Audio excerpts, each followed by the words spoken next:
Shadow the Hegemon by Orson Scott Card is the second book in the Ender's Shadow series, and the third book I've read this year as part of my reread of Ender's Quintet and the Ender's Shadow series. So today I'm going to give a spoiler-free review of Shadow the Hegemon, but I will do some spoiler talk at the end. However, since this is the second book in the series, there will be some mild spoilers for Ender's Game and Ender's Shadow.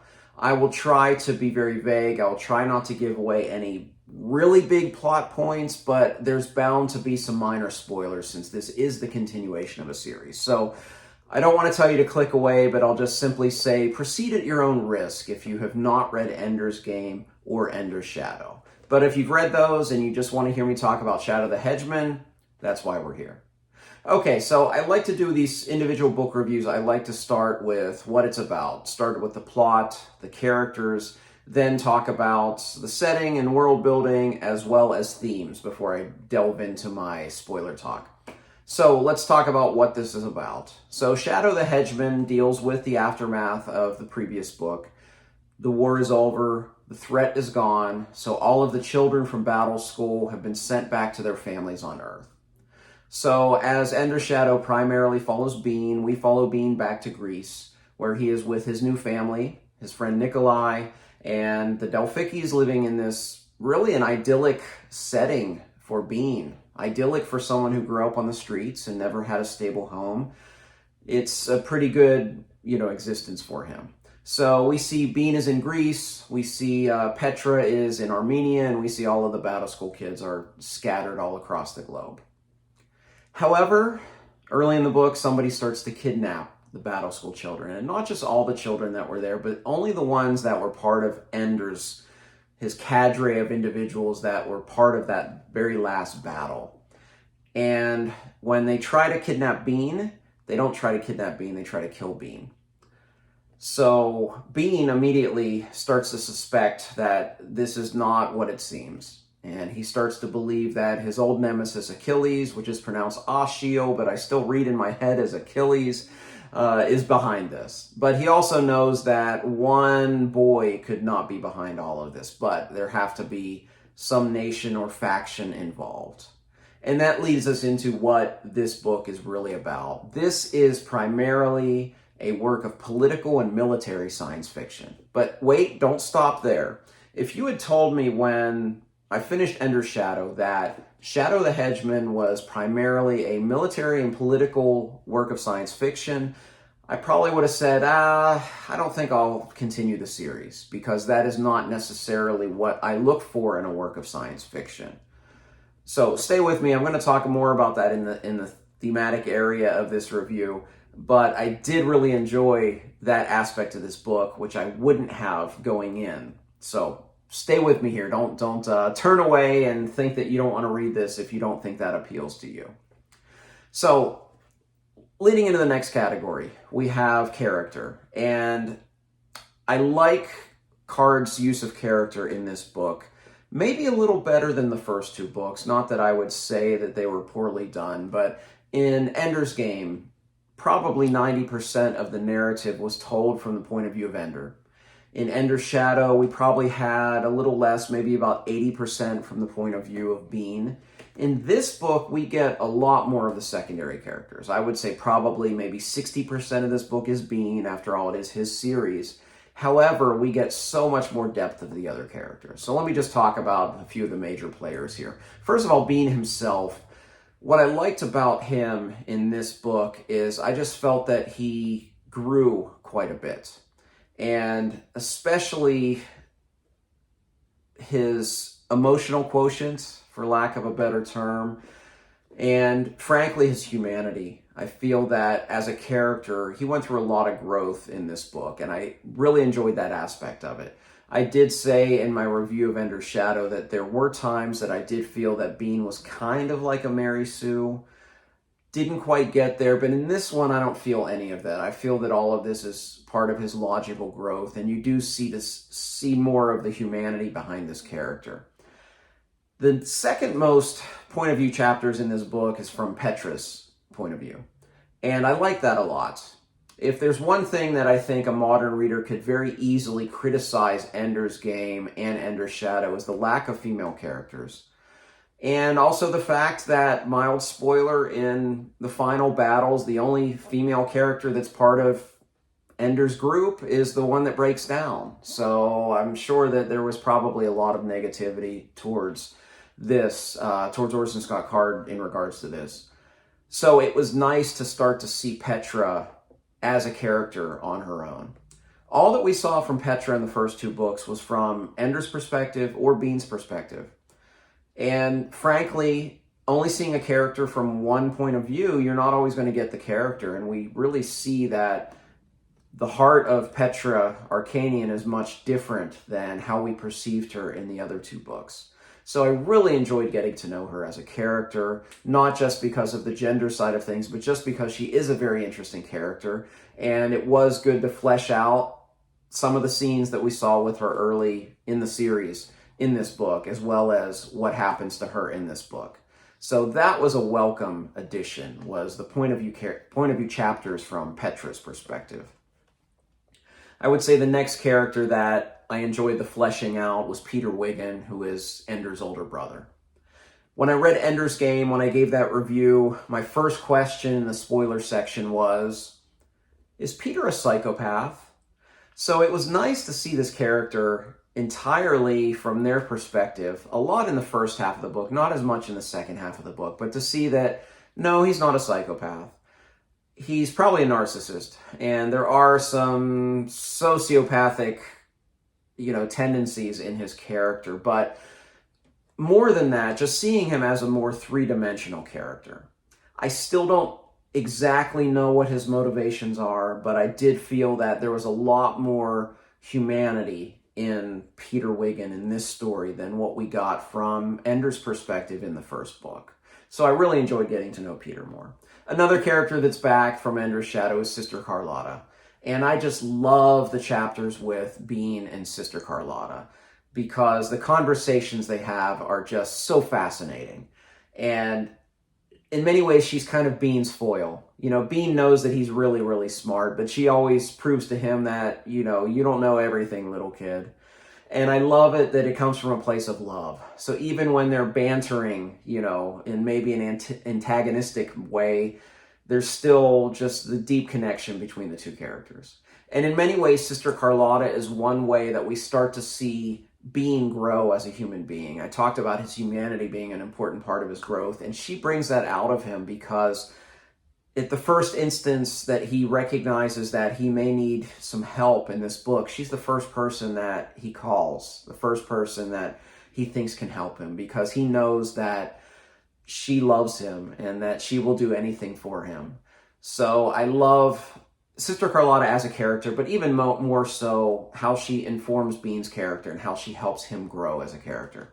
There's one more character that's only in 2 chapters that I'm not going to talk about here. I will talk about in the spoiler section that I thought was just a fantastic addition to this book, and I'm so glad that Card included that in the book. But there are some great other secondary characters in here as well that I really enjoyed, like one character, Verlomi, which was introduced later in the book, that I really enjoyed as well. But there's one big character that those of you that have read Shadow the Hegemon, stick around for the spoiler talk, because I'd love to hear your perspective on what I think about this character. So let's talk about world building, setting, and theme, because it's all kind of intertwined and interconnected in this book. I mentioned at the outset that this is primarily a political and military work of science fiction. And again, I would not necessarily say that that's something that I really want to read. But there's a few things that Card does to make this very riveting for someone who's not necessarily a fan of that subgenre. The first thing is that he simply is brilliant at this. There's something that Card says in his afterword that I want to quote correctly, so I'm going to read it from here. And he says, "If there's anything that can be called my life study, it is precisely this subject area. Great leaders and great forces shaping the interplay of nations and peoples throughout history." And he knows his stuff. When we're talking about military conquest, he draws from so many different areas. figures that we know, like he will talk about George Washington or Napoleon, or figures that we don't know. He'll draw from military history as old as the Iliad. And you see that most of this is, he's leading this through Bean, because he's our main protagonist here. But you see just the depth of knowledge that he has. And I found it very interesting, very riveting.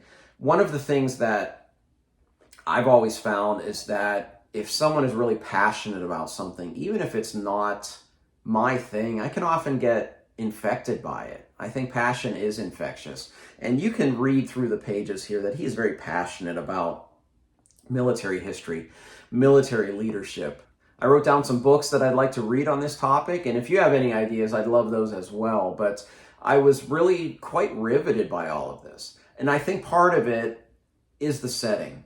I think if this were in another world and all of these factions were doing all of these different things that he brings up, I don't think that I would connect with it at all. But knowing that it is set on our Earth several centuries from now, seeing the rise and fall of different nations, seeing where he sees the place of these different nations, the strengths of these different nations, and what their motivations may be hundreds of years from now, I found very, very compelling topic to read about. So that was probably the biggest theme in this that I enjoyed, was seeing this military and political landscape that he created and then starts to manipulate through the actions of the plot.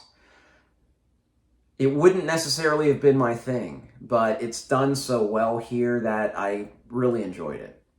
One last thing I want to mention before I get into my spoiler talk is the way that Card writes dialogue.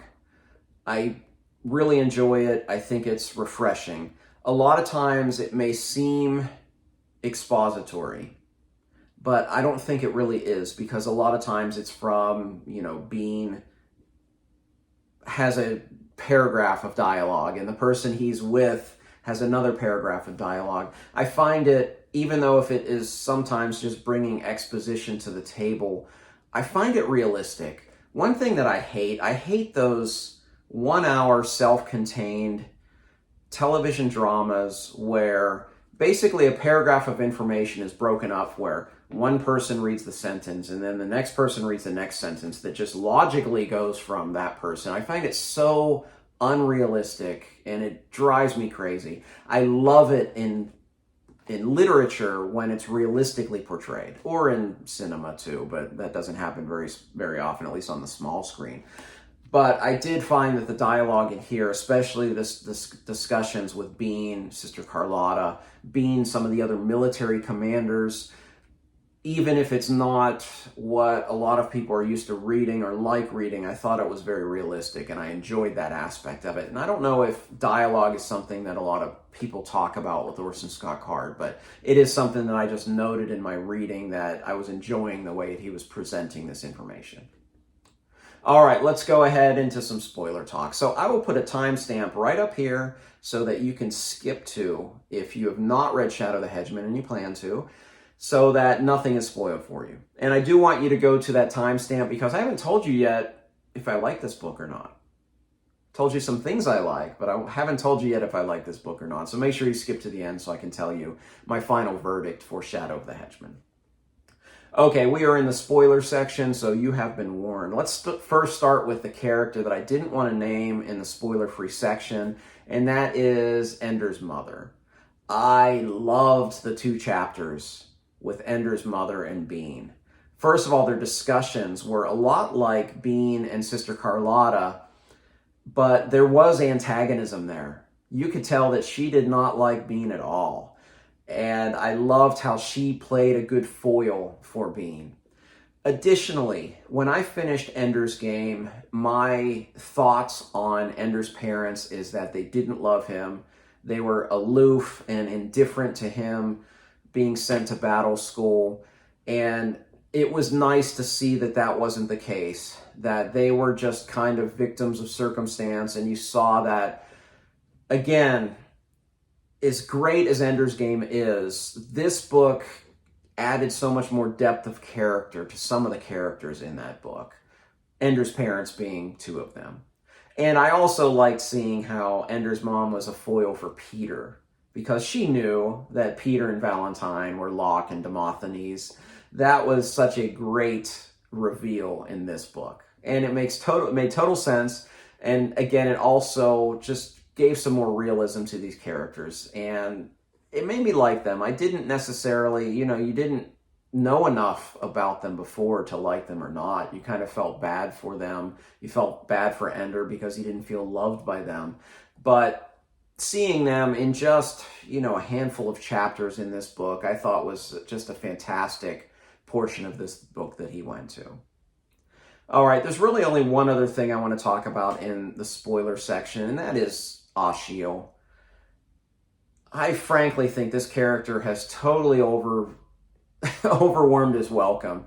I've talked about how all these characters are a lot more fleshed out, a lot more three-dimensional, and I find him just an entirely two-dimensional creation that has overstayed his welcome and is frankly just extremely unrealistic. Ender's group are brilliant and they're kidnapped for all these reasons, but why would a nation suppose that this battle school dropout